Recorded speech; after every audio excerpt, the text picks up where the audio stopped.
இன்னும் 2-3 நாளில் கிருஷ்ண ஜெயந்தி வருது. அதுக்கடுத்த மாதம் பிள்ளையார் சதுர்த்தி வருது. அதுக்கடுத்த மாதம் சரஸ்வதி பூஜை, ஆயுத பூஜை எல்லாம் வருது. அதுக்கடுத்த மாதம் தீபாவளி வருது. அதுக்கடுத்த மாதம் திருவாதிரை வருது. அதுக்கடுத்த மாதம் நியூ இயரு, பொங்கல், மாட்டு பொங்கல். ஐயோ, தொடர்ந்து 6 மாதமும் ஒரே விசேஷ நாளாகவே வருதே.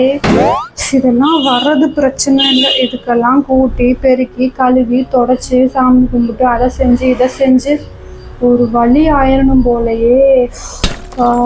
நம்ம வாழ்க்கை கடைசி வரை எதை நோக்கி போயிட்டு இருக்குதுன்னே தெரியல.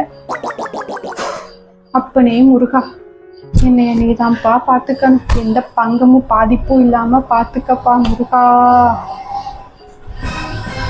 நினச்சாலே கண்ணை கட்டுதே.